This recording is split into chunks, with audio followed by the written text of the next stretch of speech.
तो आइए जाने कि मुद्रा के विषय में बता रहा था कि हम जानते हैं मुद्रा शब्द का अर्थ क्या है अपने व्यवहारिक पक्ष से, अपने भौतिक दृष्टिकोण से, कि मुद्रा धन संपत्ति से लेकर के हम बातें करते हैं, धन अर्जन की बातें करते हैं।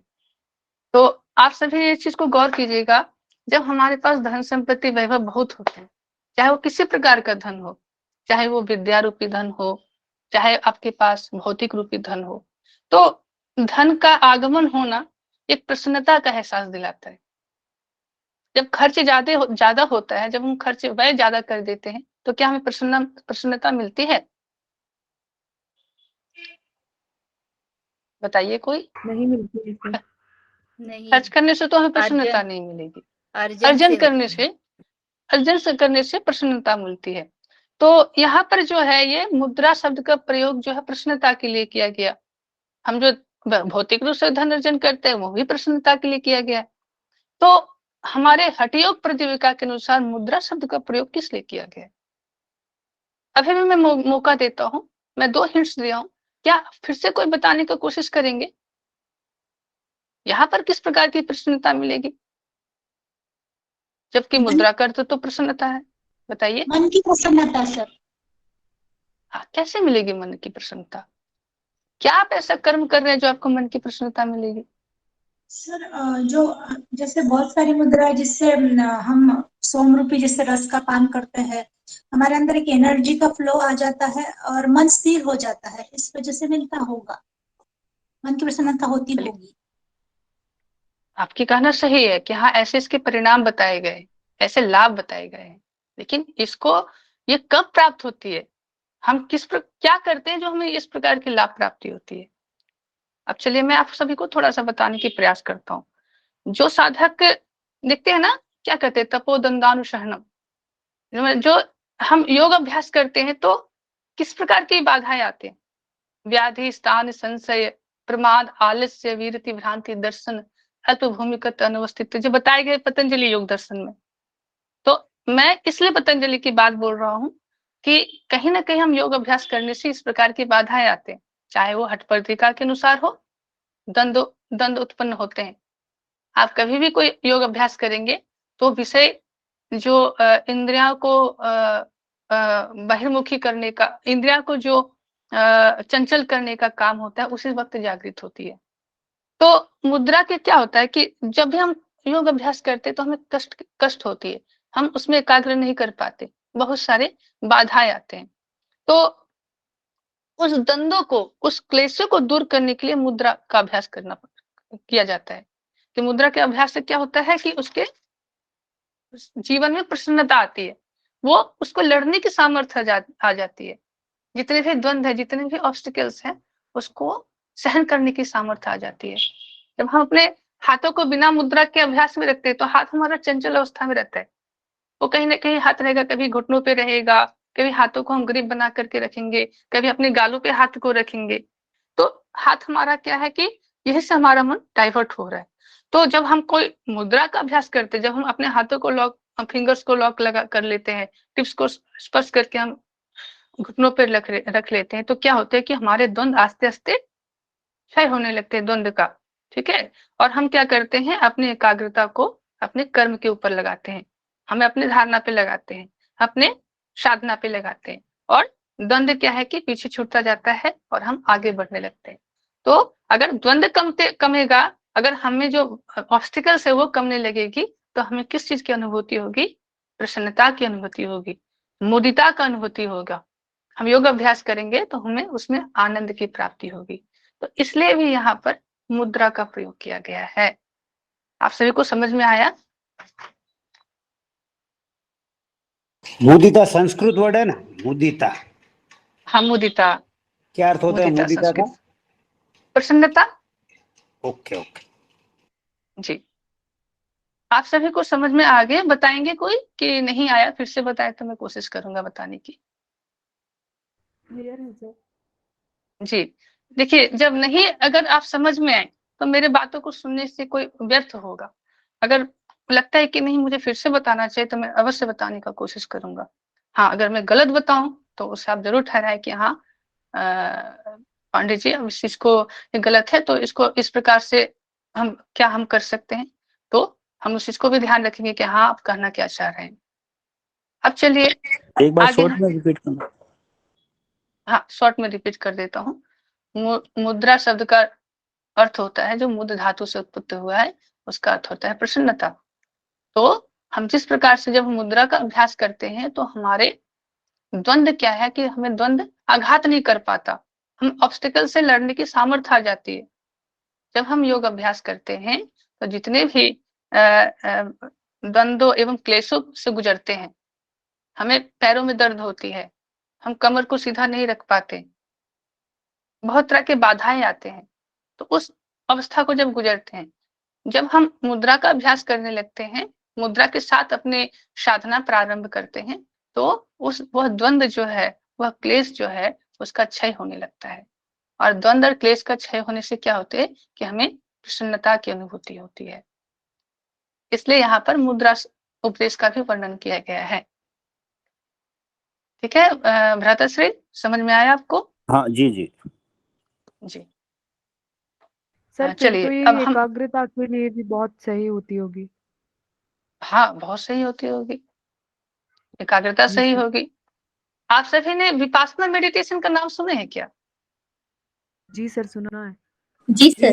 तो इस जी विपासना मेडिटेशन के क्षेत्र में भी कुछ इसी प्रकार है कि जब वहां पर आप जाते हैं, उनके क्षेत्र में आप जाते हैं, तो आपको जब योग अभ्यास करवाते हैं तो वहां उनके कुछ अनुशासन होते हैं। 10 दिवसीय कैंप होता है, शिविर होता है। उस शिविर में आप किसी व्यक्ति से बातें नहीं कर सकते, आपको वहीं रहना है, आपको जो करना है स्वयं से करना है। खाना खाना है, आप जाइए खाना खा सकते हैं, आप अपने से जाइए, खाना जैसे लेना है आप लेकर के भोजन कर लीजिए, लेकिन किसी से आप मांग नहीं सकते कि आप मुझे भोजन दो, वो देने वाले रहेंगे, आपको खुद ही दे देंगे। आप इशारे से भी बात नहीं कर सकते। तो ये 10 दिन का प्रक्रिया होता है, 10 दिन व्यक्ति बिना बोले उस शिविर में रहते हैं। और वहां पर क्या है कि प्रत्येक दिन का एक रूटीन होता है कि एक दिन में उन्हें 10 घंटा जो है साधना में बैठने पड़ते हैं, 2-2 घंटे करके बैठने पड़ते हैं। तो वह जो 2 घंटा का जो अभ्यास होता है, उनको एक ही अवस्था में, एक ही रूप में बैठा रहना पड़ता है। तो मान के चलिए हम व्यक्ति आधा घंटा ठीक से नहीं बैठ पाते, और उस शिविर में हमें 10 घंटे बैठने की अभ्यास करवाया जाता है। आप पूरे 100 दिन में, पूरे 10 दिन में 100 घंटे के अभ्यास करवाते हैं। तो व्यक्ति को क्या है कि उस अवस्था में बैठे रहना, उस अवस्था को अचानक इतने दिनों कभी नहीं किया, अचानक करना, सोचिए कितने प्रकार के द्वंद और कितने प्रकार के क्लेश उत्पत्ति होते होंगे।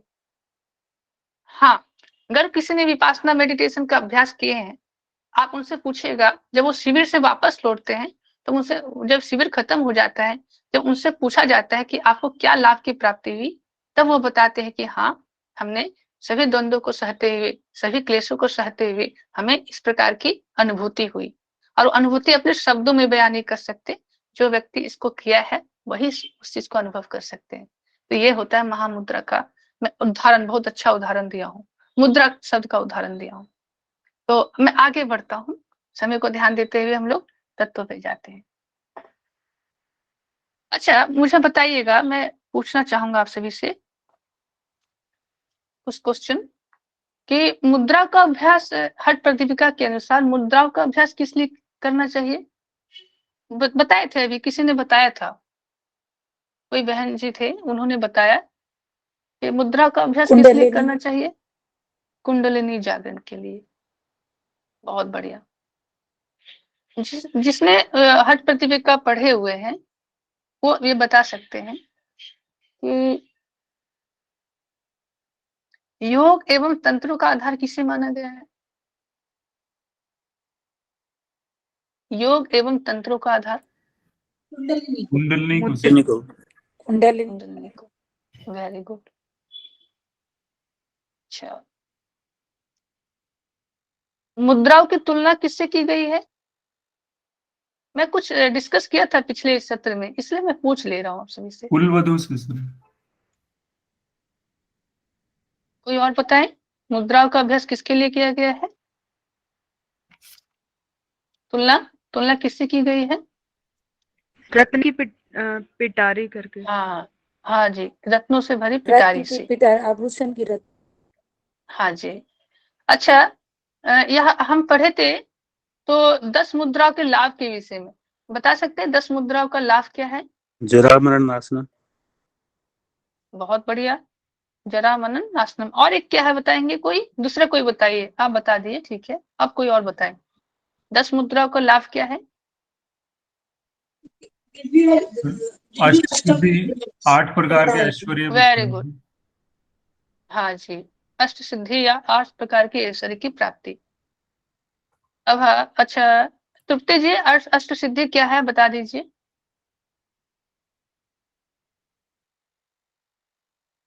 तृप्ति जी।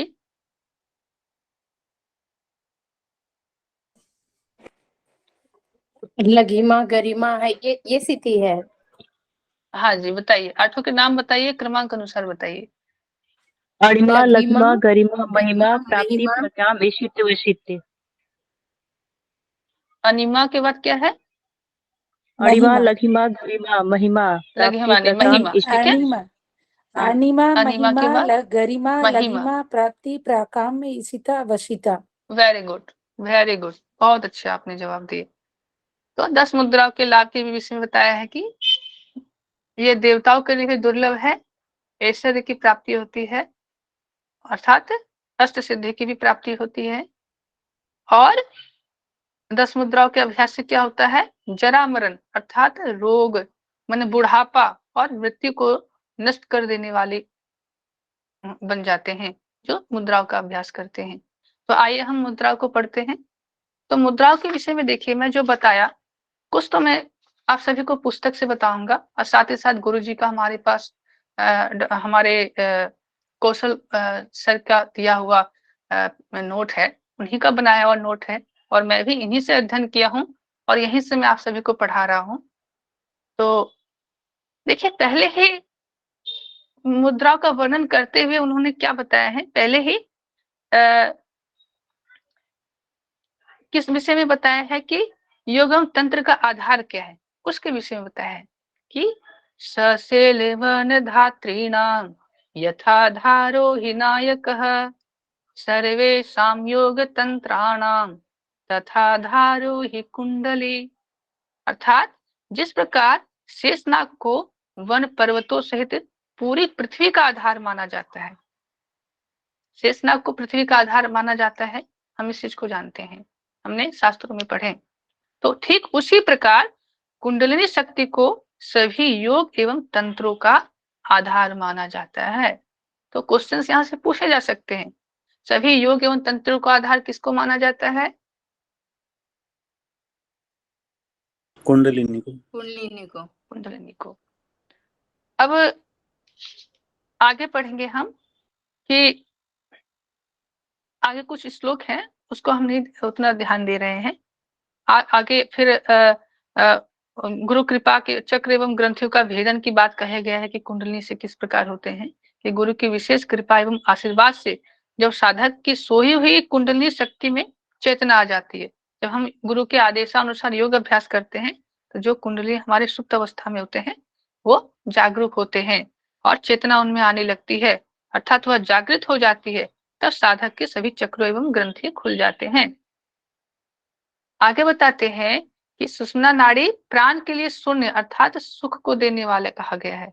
प्राण की महत्वता को विषय में बताते हैं कि साधक के चित्त आश्रय रहित हो जाता है, अर्थात सुषुम्ना नाड़ी प्राण के लिए शून्य अर्थात सुख को देने वाली एवं प्राण के प्रवाह का मुख्य मार्ग मानी जाती है। तब साधक का चित्त आश्रय रहित हो जाता है, अर्थात उसमें किसी भी प्रकार की वृत्ति शेष नहीं रहती और तब उसे मृत्यु का भी भय नहीं रहता। अब इसके बाद में देखिएगा चतुर्थ नंबर जो श्लोक है हमारे हठ प्रदीपिका में, और किन्हीं के पास ग्रंथ है आप जरूर देखिएगा, कि उसमें सुषुम्ना के महत्व के विषय में बता रहे। हमने क्या जाना कि सुषुम्ना नाड़ी क्या है, कि प्राण के जो प्रभाव है हमारे कुंडलिनी शक्ति जागरण के लिए, हमारे जीवनी शक्ति के लिए, उसके लिए क्या मुख्य कौन सा मार्ग बताया है? सुषुम्ना को बताया है। अब सुषुम्ना के यहाँ पर प्रवाचिक शब्द का प्रयोग किया गया।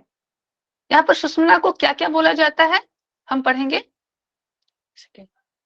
आइए देखिए, सुषुम्ना नाड़ी के 7 नाम बताए गए, वो कौन कौन से हैं? तो सुष्मना शून्य पदवी ब्रह्मरंध्र महापथः शमशानं सांभवी मध्य मार्ग चैते कवाचकः। अर्थात सुष्मना, शून्य पदवी, ब्रह्मरंध्र, महापथ, शमशान, सांभवी और मध्य मार्ग, ये जो 7 प्रकार के जो नाम बताया गया है, ये सातों नाम किसके लिए उपयोग किया गया है? तो सुषुम्ना नाड़ी के लिए। तो आपसे परीक्षा एग्जाम में ऐसे क्वेश्चन आ सकते हैं कि शून्य पदवी, सुषुम्ना नाड़ी को किन नामों से जाना जाता है? ऑप्शन में अगर दे दिए शून्य पदवी और भी 3-4 मुद्राओं का बारे में बता दिया, तो या कोई इसी में से इसी सातों में से एक बता दिए, तो आपको ध्यान में होना चाहिए। तो इसको याद करने के लिए मैं आप सभी से कहूंगा कि चतुर्थ नंबर जो श्लोक है उपदेश में, इसको कंठस्थ कर लें, तो आप सभी कभी भूलेंगे नहीं और सहजता से आप अपने उत्तर को दे पाएंगे। तो ये 7 नाम जो है सुषुम्ना के बताए गए हैं। अब क्या बताया है सुषुम्ना के बारे में? सुषुम्ना नाड़ी के बारे में क्या बताया गया है कि तस्मात् सर्व प्रयत्नेन प्रबोधयितुमीश्वरीं ब्रह्मद्वार मुखे सुप्ताम मुद्राभ्यास समाचरेत्। माने सुषुम्ना नाड़ी के मुख पर सोई हुई कुंडलिनी को जगाने के लिए साधक को पूर्ण प्रयास के साथ मुद्रा का अभ्यास करना चाहिए। तो मुद्रा का अभ्यास किस लिए करना चाहिए? कि कुंडलिनी को जगाने के लिए। साधक को पूर्ण प्रयास के साथ, पूरा प्रयास के साथ कुंडलिनी को जागृत करने के लिए पूरा प्रयास के साथ जब हम मुद्रा का अभ्यास करेंगे तो हमारा कुंडलिनी शक्ति स्वतः ही जागृत होने लगेगा। अब यह इस प्रकार से बात करते हुए स्वामी स्वात्माराम जी 10 मुद्राओं का वर्णन करते हैं। तो 10 मुद्राएं कौन कौन से है? तो महामुद्रा महाबंधो महावेदश्च खेचरी उद्यान मूल बंधस्तु जालंधरा भिदः। तो 10 प्रकार की मुद्राओं की हम विषय में पढ़ेंगे कि महामुद्रा महाबंध महावेदश्च खेचरी उद्यान मूल बंधा जालंधर बंध। ठीक है, उसके बाद विपरीत करनी वज्रोली और शक्तिचारिणी। यह 10 प्रकार की मुद्रा के विषय में हम पढ़ेंगे। अब क्या है आगे देखिए, इस 10 प्रकार की मुद्राओं का अभ्यास करने से क्या होता है कि 10 प्रकार की मुद्राओं का अभ्यास करने से करणी विपरीताख्या वज्रोली शक्तिचारणम इदम ही मुद्रादस्कम जरा मरण नाशकम।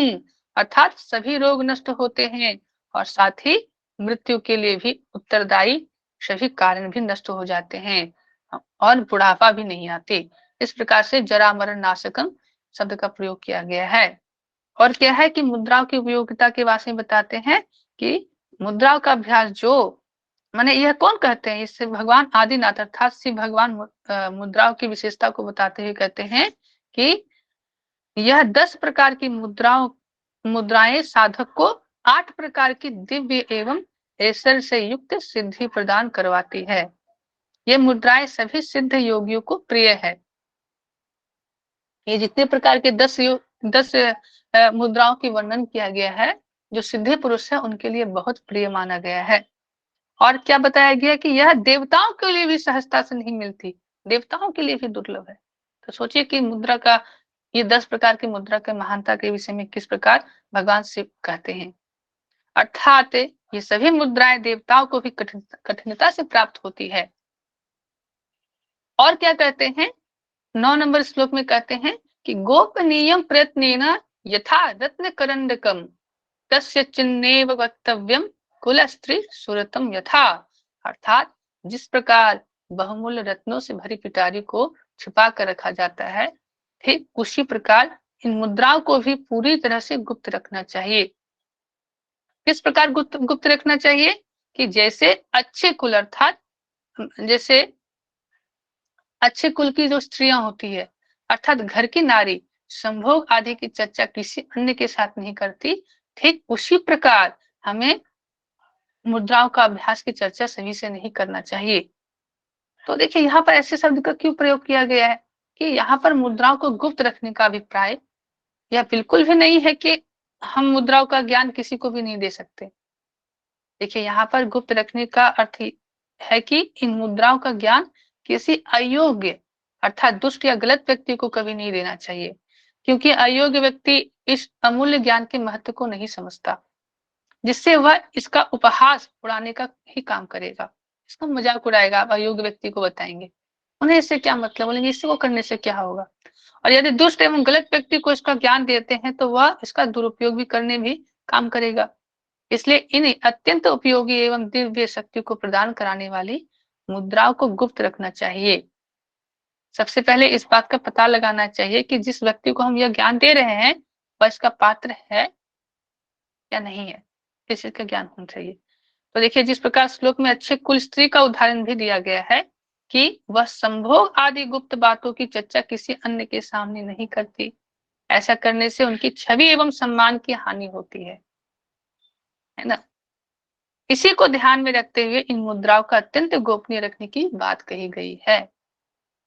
अब देखिए, इसके बाद हम मुद्राओं का विषय में जानने का चेष्टा करेंगे। इसके बाद देखिए, महामुद्रा का वर्णन किया गया है।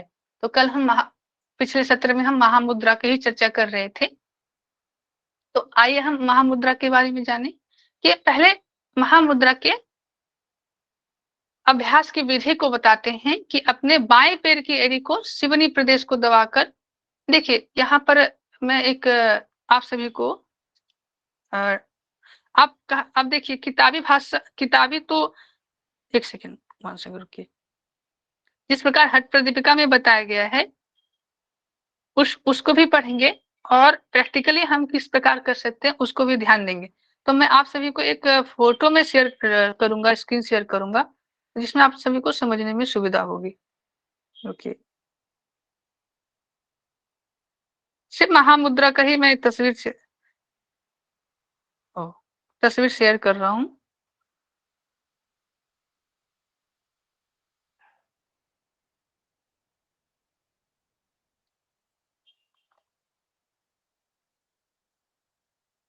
आप सभी को दिख रहा है?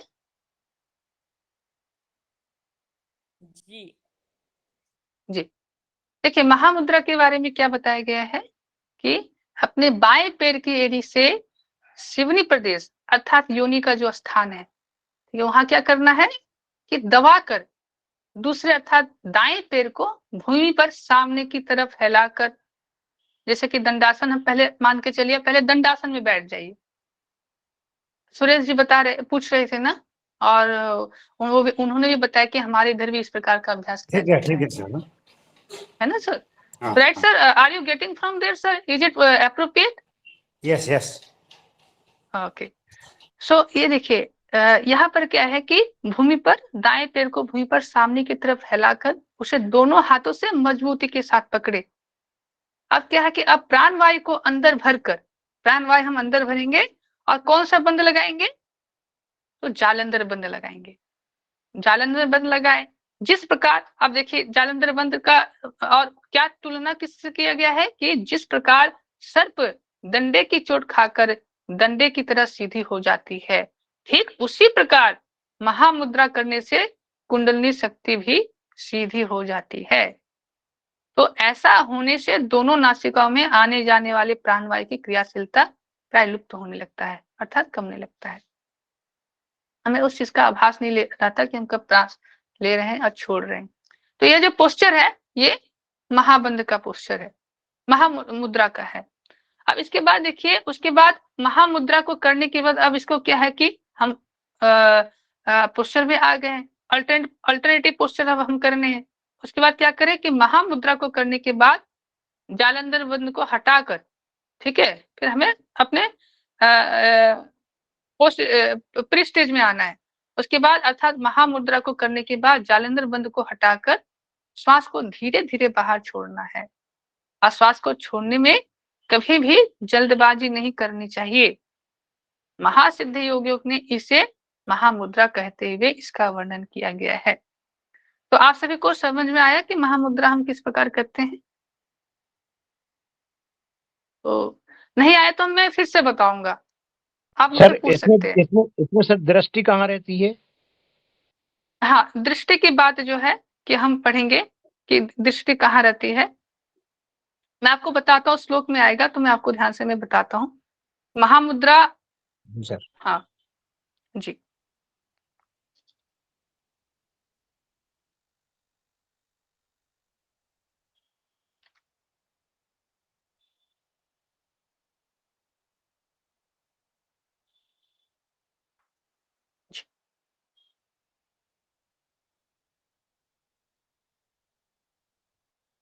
सेकंड में स्क्रीन शेयरिंग कर लेता हूँ।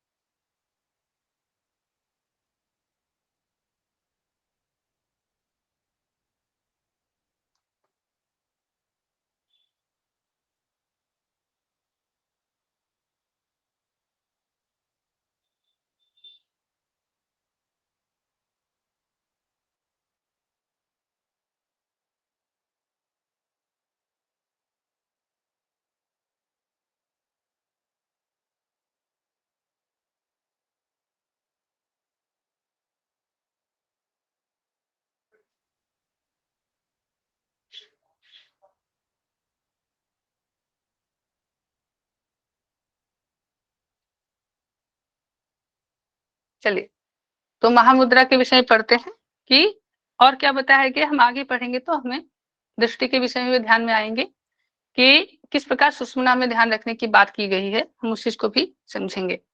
अब देखिए, विद्वानों द्वारा महामुद्रा की प्रसन्नता करते हुए क्या कहते हैं कि महाक्लेशादयो दोषा क्षीयन्ते मरणादयः महामुद्रां च तेनैव वदन्ति विबुधोत्तमः। महामुद्रा करने से महाक्लेश रूपी सभी दोष तथा मृत्यु रूपी दुख भी नष्ट हो जाते हैं। इसलिए विद्वान में जो भी श्रेष्ठ है, उन्होंने इस मुद्रा को महामुद्रा कहा गया है। तो महामुद्रा का करने से क्या होता है, देखिए फल के विषय में जैसे हमने क्या जाना कि जैसे डंडा खाकर सांप सीधा हो जाता है, उसी प्रकार कुंडलिनी शक्ति भी सीधी हो जाती है। बहुत इंपॉर्टेंट है। और ईड़ा और पिंगला एक तरह से निष्क्रिय हो जाता है।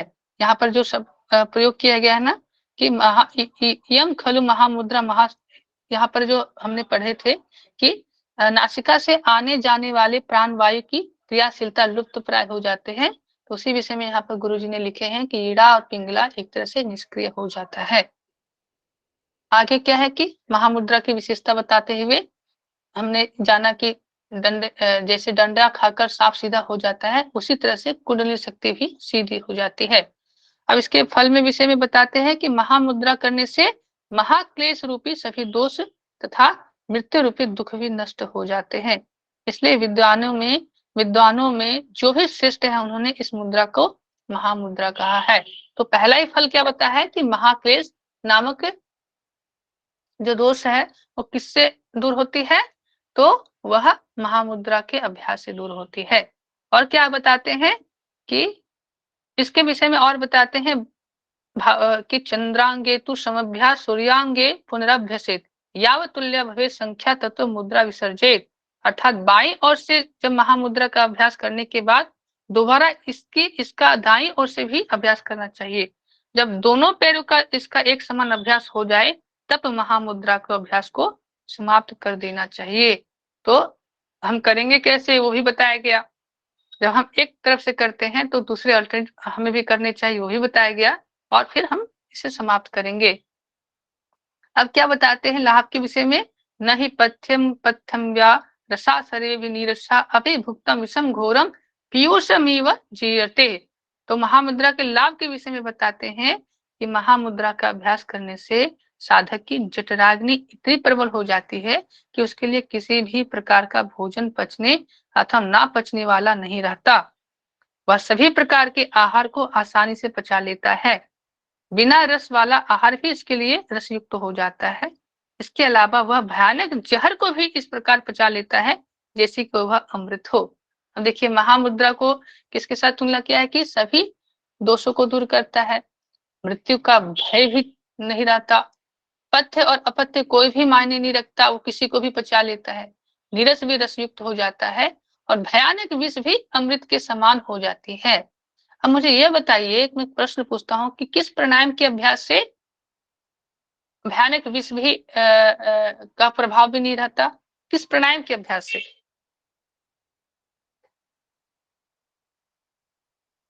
किस आसन के अभ्यास से भयानक विष का भी भय नहीं रहता है? किस आसन के अभ्यास है? और कुंभक, मयूरासन, कुंभक में बताइए। खेचरी और केवल कुंभक सर। केवल कुंभक। हाँ, तो केवल कुंभक के अभ्यास से कि विष का भी प्रभाव नहीं रहता। तो हमें इस चीज का ध्यान रखना है। देखिए 3-3 सिमिलरिटीज है, क्वेश्चंस यहाँ इस प्रकार से पूछे जा सकते हैं। तो देखिए यहाँ पर भी विष को दूर करने के विष को भी अमृत बनाने के समान किसको कहा गया है कि महामुद्रा। और इसका फल क्या है होते हैं गुरावर्ता गुल्माचेन पुरोगमः तस्य दोषं यान्ति महामुद्रां तु योभ्यसेत्। अर्थात महामुद्रा के अभ्यास से साधक के कौन से रोग दूर होते हैं? क्षय रोग दूर होते हैं, जिसे हम टीबी कहते हैं। और चर्म रोग, किस प्रकार के चर्म? गुल्म हो गए, कुष्ठ हो गए, कोष्ठबद्धता। कोष्ठबद्धता का अर्थ क्या होता है, कोई बताएंगे? कब्ज होना, कब्ज होना, कंस्टिपेशन, है ना। कंस्टिपेशन को हम कोष्ठबद्धता कहते हैं। वायुगोला माने, है ना, और अजीर्ण अर्थात अपच एवं इनसे संबंधित अन्य कई प्रकार के रोग भी समाप्त हो जाते हैं महामुद्रा के अभ्यास से। अब देखिए मुद्रा के गोपनीय रखने की बात कही गई है इसके बाद, कि मनुष्य को असंख्य सिद्धियां प्रदान कराने वाली इस महामुद्रा को पूरे प्रयास के साथ गुप्त रखना चाहिए। चाहे जिसको भी, अर्थात किसी भी अनजान अथवा अयोग्य व्यक्ति को इसका वर्णन नहीं करना चाहिए, इसे गुप्त ही रखना चाहिए। ठीक है, इस प्रकार हमने महामुद्रे को विषय में पढ़ा। और यहाँ पर हमने क्या जाना किसके? सर हाँ सर, जो कोष्ठबद्धता है ये लंबे समय से जिसको कॉन्स्टिपेशन प्रॉब्लम रही होगी वो ना?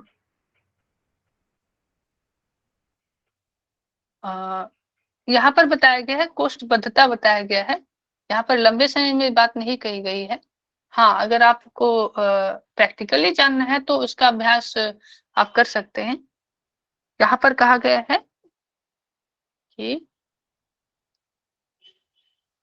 अजीर्ण एवं इनसे संबंधित अन्य कोष्ठबद्ध ही बताया गया है। ठीक है, इतना नहीं, लंबे समय की बात नहीं कही गई है, अगर आप टेक्सचुअल भाषा पूछना चाहते हैं। और अगर आप ऐसे ही पूछना चाहते हैं कि हाँ इसके अभ्यास से क्या दूर होगा, तो अवश्य ही जब इसके लाभ ऐसे हैं तो इसके अभ्यास से भी दूर होगा। हाँ, मैं आप यही सलाह देना चाहूंगा, प्रैक्टिकली अगर आप कॉन्स्टिपेशन को से निजात पाना चाहते हैं तो कपालभाति का अभ्यास करें, कुछ रेचक पदार्थ का अभ्यास करें, माने सेवन करें। आंवला, बहेड़ा, हरी तकी हो गए, इसका सेवन करें। रात में पानी में आप आधा चम्मच त्रिफला का चूर्ण डालकर सुबह आप उसे पी करके शौचालय के लिए जाएं, तो देखिए आपके कंस्टिपेशन भी दूर होंगे। लंबे समय से जो कंस्टिपेशन बनते हैं वो भी आस्ते से दूर होने लगेगा। नाशपाती जो फल होता है, तो नाशपाती फल का अगर आप सेवन करेंगे तो कंस्टिपेशन दूर होने लगेगा, क्योंकि एक ऋतु फल है। अभी देखिए अभी ठंड का समय है, अभी नाशपाती सहजता से मिल जाते हैं, तो नाशपाती का भी सेवन कर सकते हैं, जिससे कंस्टिपेशन दूर हो जाएगा। ठीक है जी। Thank you sir. जी सर, इसमें अपान वायु को ऊपर उठाने की बात कही है। हाँ तो जी सर, अपन जब वायु पेट में लेंगे और जालंधर बंद हाँ लग जाएगा, हाँ। तो अपान वायु फिर ऊपर कैसे आएगी सर? अपान वायु के लिए आपको कौन सा बंद लगाना पड़ेगा?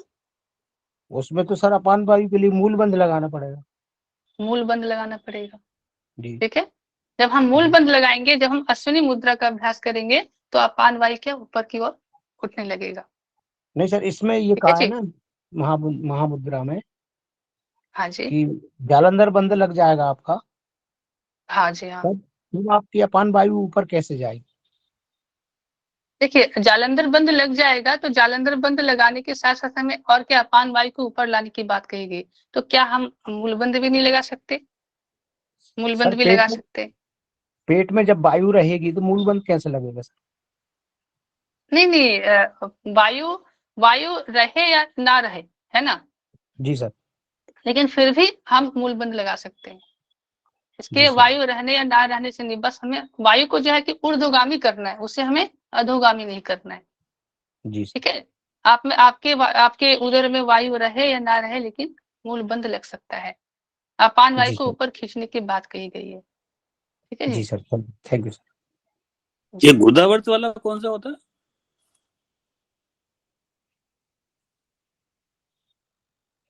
गोदावर्त, हाँ जी, कहाँ से पूछ रहे ब्रह्मा जी?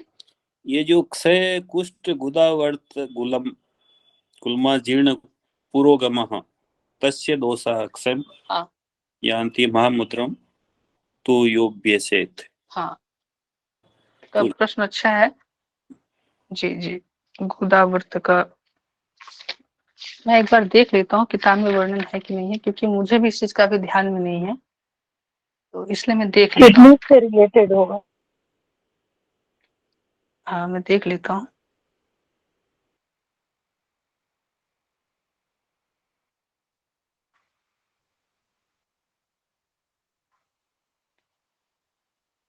शरीर कुष्ठ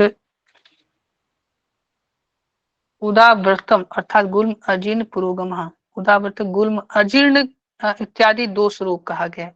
अजीर्ण क्या होते हैं आप सभी को पता है? कृपया बता सकते हैं कोई? अजीर्ण तो कब्जी होता है एक प्रकार से। पुराना सत्य। हाँ, अच्छा, तो ये कब्ज जो शब्द का गुदाव्रत गुदावर्त गुल्मा जीर्ण पुरोक्तम, अच्छा, ये जो गुदावर्त जो शब्द का प्रयोग वो कब्ज के लिए किया गया है। तो यहाँ पर जो गुदावर्त का उदावर्तम गुलम अजीर्णम अर्थात उदावर्त गुल्म अजीर्ण इत्यादि रोग, तो एक कब्ज के लिए ही इस शब्द का प्रयोग किया गया है। ठीक है, तो यहाँ पर कब्ज का तो अजीर्ण भी तो कब्जी हुआ ना, अजीर्ण। हाँ जी, हाँ जी, हाँ। तो मैं ब्रह्मा जी मैं इसे देख लूं फिर मैं बताऊं कल, क्योंकि मुझे इस विषय में मुझे भी ठीक से मैं बोल नहीं सकता कि हाँ गोदावर्त की का शब्द का क्या अर्थ है। ठीक है, मैं इस चीज को मैं कल देख लूंगा, फिर मैं आपको बता दूंगा जी।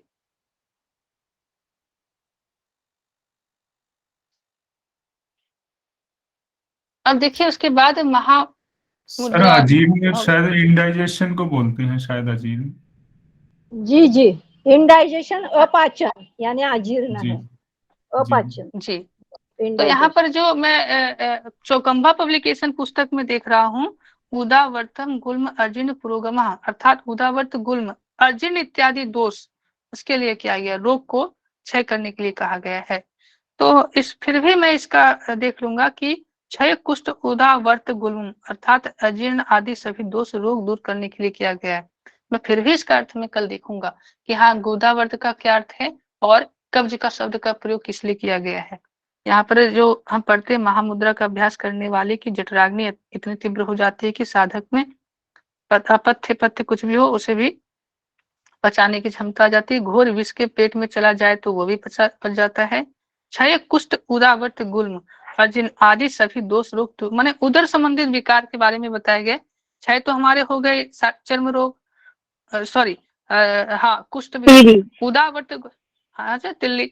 तो उदावर्त जो है उदावर्त गुल्म अजीर्ण अर्थात अपच के लिए, या अपच कब होता है? जब कॉन्स्टिपेशन होता है, ऐसे शब्द इसलिए यूज किया होगा। फिर भी मैं इस चीज को देखूंगा, फिर मैं बताऊंगा आप सभी को कल। किन्हीं को पूछना है, कुछ बोलना है तो बोल सकते हैं।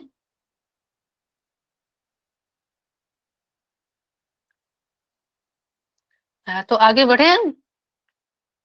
जी जी आगे बढ़े जी। अब देखिए महामुद्रा के बाद महाबंद की बात की गई है। तो महाबंद में क्या है कि महाबंद के विषय में बताते हैं कि ठीक इसी प्रकार सिमिलर इसका अभ्यास है, लेकिन यहाँ देखिए महाबंद के विषय में हम क्या जानते हैं कि महाबंद में तीनों बंदों को एक साथ लगाने को महाबंद कहते हैं। हम इसी चीज को पढ़ते आ रहे हैं ना, बताइए सभी। जी जी जी सही है जी, तीनों है ना? बंद जब हम जी तो तीनों बंद को लगाते हैं तब उसे महाबंद कहते हैं। लेकिन यहाँ पर इसके जो प्रैक्टिस बताया गया है, प्रोसेस जिस प्रकार से बताया है, हम इस प्रकार को पढ़ेंगे तो यहाँ हम ध्यान से देखेंगे कि दो ही बंद की बात की गई है। जिस प्रकार भाई साहब ने पूछे थे ना अपान वायु को ऊपर किस तरह से खींचेंगे, तो अपान वायु को वहां पर खींचने की बात कही गई है, लेकिन यहाँ पर अपान वायु को खींचने के कारण को बताया है कि मूल बंद लगाना है। तो ये हम महाबंद में पढ़ेंगे। तो ये दो बंद यहाँ पर लगाने की बात कही गई, एक मूल बंद और एक जालंधर बंद। इस विषय में मैं कौशल सर को मैं फोन किया था बस सत्र के पहले कि विषय को जानने के लिए। तो हम ये अगर क्लास को सत्र खत्म करने के पहले हम गुरुजी से भी जानेंगे तो क्या हम यहाँ पर दो ही जो लिखा गया वो 2 बंद क्या है, और 3 बंद को एक साथ महाबंद किस लिए कहा गया है? दोनों की हम बातें सर से जानना चाहेंगे। तो महाबंद का वर्णन के विषय में यहाँ 2 बंद बांधते हैं जब, तो तीसरा बंद ऑटोमेटिक लगता है, उड़ियान बंद इसमें। उड़ियान बंद ऑटोमेटिक लगता है। हाँ, लेकिन ये जो बंद है, देखिए जी, जो यहाँ पर जो बता रहे हैं, तो यहाँ पर अगर क्वेश्चन पूछ दिया जाए कि महाबंद में कौन कौन सी मुद्रा लगाना चाहिए, अगर ऐसी बातें कही जाए तो रेफरेंस में क्या लिखा हुआ है हम उसी को पढ़ेंगे कि पार्श्वी, इसको हम ध्यान से देखते हैं कि पार्श्वी वामस्य पादस्य योनि स्थाने नियोजयेत्, वामो रूपरि संस्थाप्य दक्षिणं चरणं तथा पूरयित्वा ततो वायुं हृदये चिबुकं दृढ़ं। देखिए ये जो लगाया जा रहा है ये हो गए पूरयित्वा ततो वायुं, जब हम पूरे वायु को ग्रहण करते हृदय में क्या करना है कि अपने चिन्ह को जब लगाएंगे तो क्या होगा, जालंधर बंद लगेगा। निस्पीड वायुमाकृष्य मनो मध्ये नियोजयेत्, धारयित्वा यथाशक्ति रेचयेद नीलक्षणे सर्वांगे तो समस्या से दक्षागे पुनरस। इसके अर्थ के विषय में बताते हैं कि वामस्य पादस्य अर्थात क्या करना है कि पहले बाएं पैर की पार्श्व अर्थात एड़ी को योनि स्थाने, योनि के स्थान में स्थापित करें। अब क्या है कि तथा बाएं जांघ के ऊपर दाएं पैर को रखकर, पहले क्या करना है कि बाएं पैर की एड़ी को योनि के स्थान पर स्थापित करें और दाएं जांघ के ऊपर बाएं पैर को रखकर, उसके बाद वायु को अंदर भरकर, ठीक है, तुड्डी को कहाँ से लगाना है, दृढ़ता से वक्ष पर लगाकर वायु को ऊपर उठाकर, जब ऊपर उठाएंगे तो कौन सा बंद लगेगा बताइए? मूल बंद लगेगा। और चित्त को कहाँ पर लगाने के लिए कहा गया है कि मन को, चित्त में मन को स्थिर करें, अर्थात अपनी शक्ति के अनुसार वायु को रोककर वायु को धीरे धीरे निकालें, बाएं अंग में अभ्यास करें। इस प्रकार दाहिने अंग में पुनः उसी प्रकार अभ्यास करें। इस प्रशंसा में कुछ योगियों का मानना है कि जालंधर बंद लगाए अपितु सामने मुख्य दंत का बंद उत्तम होता है। कोई कोई योगी अभ्यास करते हैं, श्लोक में वर्णन किया है ये जालंधर बंद लगाना है कि महाबंद का अभ्यास करते हुए इसमें जालंधर बंद को ना लगाकर उसकी जगह पर जिह्वा को मुख्य दांतों अर्थात आगे वाले दांतों के साथ लगाना ज्यादा उचित होता है। इस प्रकार बताया गया है कि जालंधर बंद को हटाते क्या कहा गया है कि बाएं पैर की एड़ी को शिवनी प्रदेश पर अच्छे से टिका दे और दाएं पैर को बाएं जांघ पर रखे एवं प्राणवायु को शरीर के अंदर भरकर टुड्डी को मजबूती के साथ छाती पर लगाए और साथ ही योनि स्थान को अंकुचित करें, अर्थात मूल बंद का प्रयोग करते हुए मन को क्या करना है, सुषुम्ना नाड़ी में लगाने चाहिए। यहाँ पर देखिए सुषुम्ना नाड़ी के लिए बात कहा गया है। कोई भाई साहब ने पूछे थे ना महामुद्रा में ध्यान को कहाँ लगाना चाहिए, कहाँ एकाग्र करना चाहिए। देखिए वहां पर तो इस प्रकार से मैं जो हम सभी ने सारे श्लोक पढ़े, यहाँ पर ध्यान कहाँ लगाना चाहिए इस प्रकार से नहीं बताया गया है, लेकिन जब हम महाबंद पढ़ते हैं तो वहां पर बताया कि सुषुम्ना नाड़ी में ध्यान को लगाना चाहिए और दोनों सिमिलर है। तो अगर ध्यान के विषय में कहा जाए तो शायद ही ऐसे आप सभी कोई बता सकते हैं कि महामुद्रा में कहाँ पर ध्यान लगाना चाहिए, ऐसे तो यहाँ पर नहीं वर्णन किया। आप सभी को किन्हीं को मालूम है? हाँ, भ्रू मध्य में हमें तो बताया था, परंतु ऐसा वर्णन नहीं है कुछ। अच्छा जी, ये प्रैक्टिकल है, हमारे हठ योग प्रदीपिका में ऐसे नहीं है। मध्य में बताया था, परंतु इधर नहीं है ऐसा ग्रंथों में कुछ। ठीक है, लेकिन महाबंद में इसका है कि कहाँ पर ध्यान को लगाना चाहिए, तो कहाँ लगाना चाहिए महाबंद में, सुषुम्ना में लगाना चाहिए जी। तो अब प्रैक्टिकल चीज सेशन अलग है और रेफरेंस में जो बात है हम उसको भी ध्यान देंगे। अब देखिए धारित्वा यथाशक्ति रेचयेद नीलकम सन्ने सर्वांगे सुमस्य दक्षांगे पुनरभ्यसेत, अर्थात जालंधर बंद को हटाते हुए शरीर के अंदर रोकी हुई प्राणवायु को धीरे धीरे क्या करना है, बाहर निकालना है। इस प्रकार बाईं तरह से इसका अभ्यास करने के बाद पुनः दाईं ओर से भी इसका अभ्यास करना चाहिए। ठीक है, अब महाबंद से महासिद्धि की प्राप्ति होती है।